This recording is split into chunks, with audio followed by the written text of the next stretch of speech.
The Achaemenid, or the First Persian Empire, was founded by Cyrus the Great in 550 BC and extended from Eastern Europe in the west to the Indus Valley.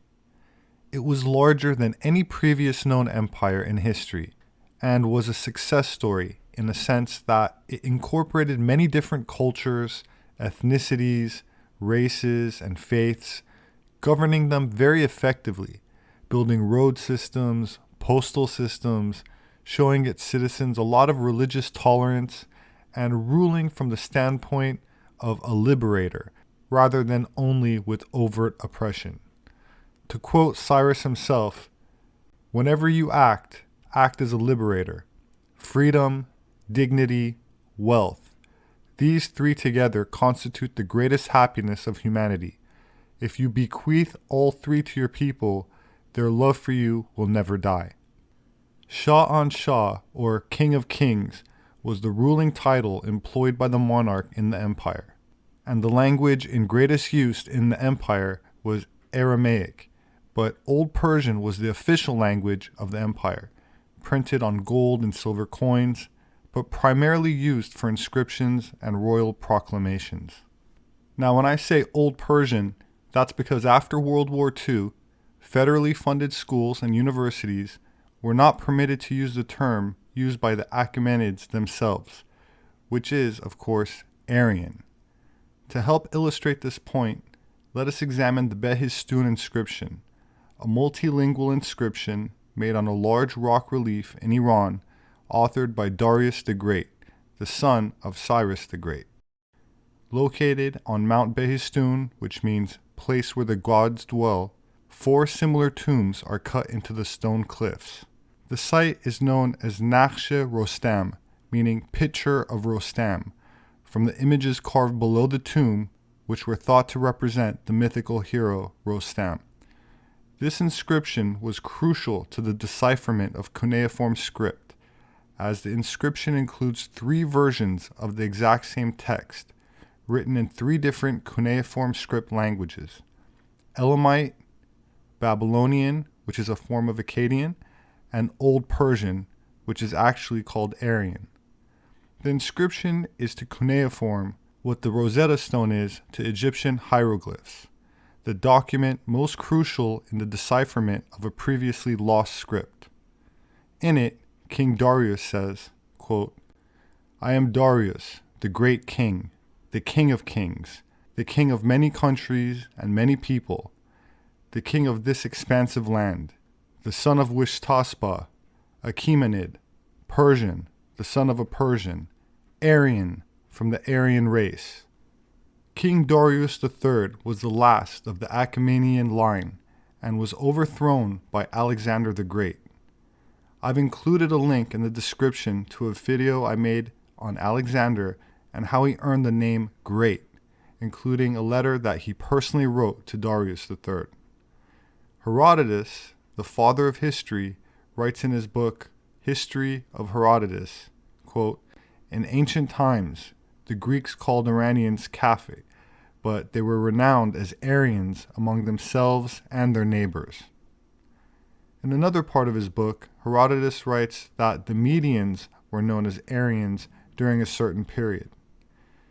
Ancient Persia was not the only place we find Aryans, as they were also known in northern India, parts of China, and Europe, especially the steppes of Russia, where post-World War II political correctness did not seem to replace scientific correctness. Here, spiral cities were built on these remote Russian plains by swastika-painting Aryans. Russian archaeologists have unearthed numerous settlements, which they believe were built by the original Aryan race about 4,000 years ago. According to the team, they have discovered 20 of the spiral-shaped settlements in southern Siberia, bordering Kazakhstan, and they claim the buildings date back to the beginning of Western civilization in Europe. Many scientists agree that what is now a mere meadow in the hills was once the site of some urbanized capital city, the heart of an ancient civilization estimated to be as old as the Egyptian pyramids. Local scientist Dr. Gennady Zdanoevich identified the outline of the ancient town behind the hills. 4,000 years ago, people moved to the area, building thick walls, mysterious towns, and solar observatories. Its tall walls and towers were destroyed a long time ago, and the town was ruined by fires, floods, winds, and time itself. Guys, look here. It's a pot. And it's a cross at the bottom. Archaeologists have since uncovered casting molds, blacksmith tools, and intricate works of bronze and ceramic. Archaeological digs have shown that the ancient town was inhabited by the forebears of the Aryan race. Those ancient Aryans were credited with everything on Earth. They were even said to have discovered metals. The Bronze Age settlements, the Russian archaeologists said, were built shortly after the Great Pyramid, some 4,000 years ago, by the original Aryan race whose swastika symbol was later adopted by the National Socialists in 1930s. And while the modern perspective is that the use of this symbol was an aberration, I would like to point out that before the Bolshevik takeover in Russia and the implementation of communism, this is what Russian money looked like. So, in light of the archaeological evidence, one must ask the question, was Russia being invaded by a military force that wanted to take over and rule the world, or was this battle an attempt to liberate Russia from a communist takeover that took place, decimating a civilization that once adorned its own currency with the exact same symbol? A communist takeover which was responsible for the deaths of tens of millions of Russians decades before World War II even happened. Of course, history is written by the victors, and modern academia, media, and currency is controlled by those same victors.